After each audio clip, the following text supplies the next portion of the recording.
Yun, kabukid at sisimulan na nilang harvestin at itong mara ay hindi na siguro makukuha nila. Siguro pag nag-iinit na lang hanggang matuyo na yung lupa. Okay lang naman ang kabukid, basta mapawi lang yung punan kabukid. Kaya kabukid, tarupisa na sila. Kabukid at inumpisa na nilang harvestin. At ito yung mara. Hindi nila makukuha, palubog sa tubig. Sayang naman. Pero tayo ko na lang kami, baka makuha pa kabukid. Nakabukid, halos silugin ako dito pero okay lang, basta mapawi lang yung upuan kabukid. Pawi na lang sa susunod yung bukid. Ako lang kung makilasa ako ito.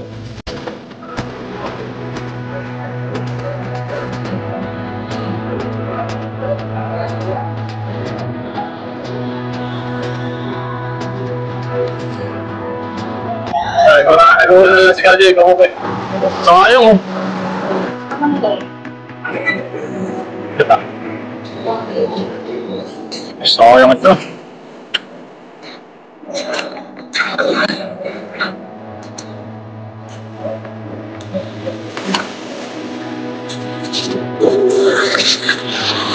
Di ba?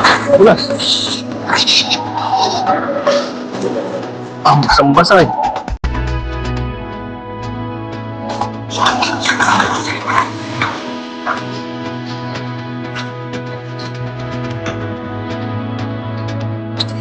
Sama lang ito ah. Okay.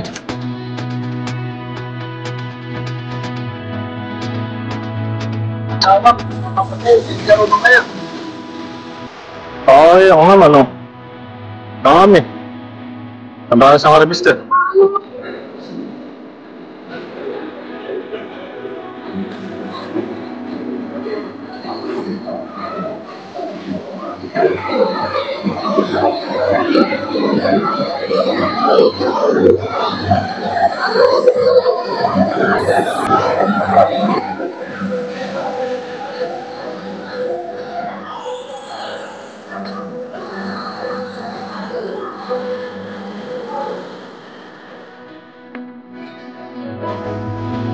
Apat, lima panganim na ho.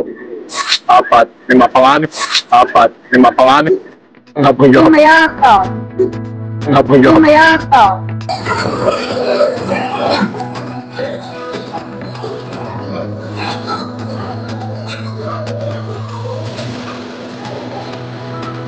Bawa ng taro. Kaya na.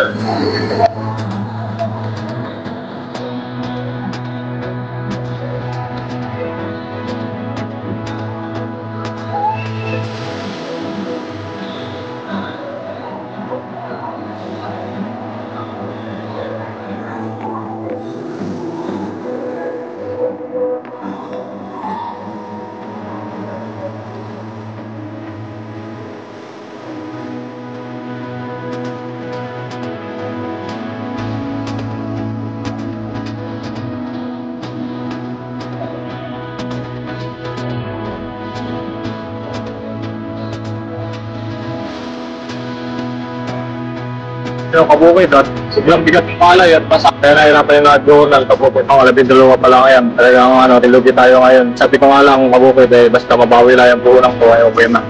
Kahit yung pagod ko, hindi ko naisipin yung pagod ko nung pag-umpisa ko dito. Talaga mabawi ko na lang yung puunan. Hindi naman natin kapistuhan na yung pabago-bago ng panahon. Ayun kabukid, kung natapos nga pa yung artisin ay kitiretso ka na. Kasi mga nag-uunang kabukid, dalawan sila. So, sila sa pag-ulan sa bukid. Mahal din naman tayo sa pag-ulan sa bukid. Kaya na. Medyo maliit na yung harvest sa bukid. Malapit na matapos. Napakaganda na pa naman yung kabukid. Mainit.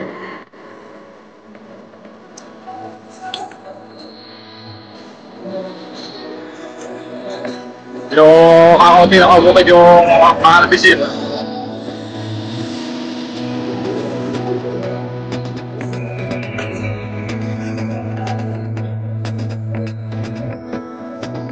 Napakaganda na pala ang kabukid at pagkatapos nito kabukid ay pupunta dito yung mayari ng tapos sa hati namin nitong palay at yung mga kakapagkita ko kabukid ay bibilit ko na rin kabukid para matuyo yung balat. Gawa lang basa pa yung, yung bunga. Hindi naman piling i-stock na matagal ito kabukid at masisira lalo. Pagka in-stock mo na basa ang palay ay mangingitim, mabaho, magkakaroon ng ugat.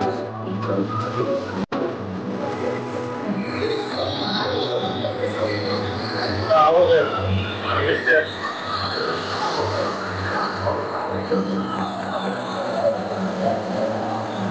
Kaya ka bukid, maganda sana yung walang pala eh. Yung nga lang, dumapa. So walang panahon. Pabago-bago ang panahon na eh. Sunod ng pag-uulan, tapos meron pang dumaan na pag-view. Kaya nagkaganito yung palay. Pagawa din sa aking kabukid. Pag malakas yung aking kabukid yun, tatapa talaga yung palay kabukid.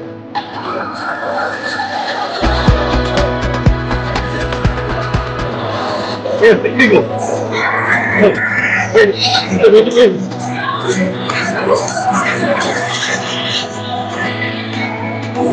No, kamu kan letting. Bulu. Oh, lalak mo. Dito sa gitna. Sayang kabukid. Nakahinaya ko dito sa barang. Oh, sayang. Daming bunga. Yung kabukid, madaming tapo no. Malaman. Kaya ang kabukid at matatapos na yung addition yan. Di na lang kabukid. Baka yung makukuha diyan, baka kapartida na lang ang harvester. Yung kabukid, maraming tapon kabukid. Wala tayong magagawa eh. Ganun talaga pagbubukid, kabukid. Minsan marami kang kanin, minsan kakaunti. Isa pa lang talagang pagbubukid din. Tapos bibilhin lang naman yung palay kabukid ng mura. Pag bibili ka naman ng bigas, hindi naman na mura kabukid. Kaya kawawa din yung mga magsasaka kabukid. Hirapan. Pagaya ko na, siyempre, unang dito yung pagod at saka gastos ay. Tapos, yan, ito. Kaya mga nakagustuhan na sasama ang panahon, mayroong dadating na pag-view, gano'n.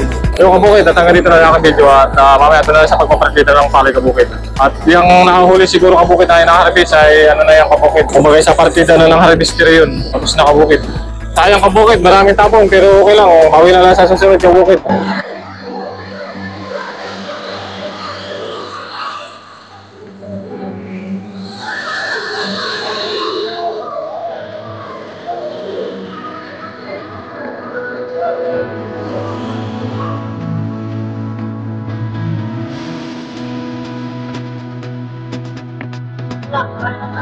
Dito lang tayo. Kabukid tapos na.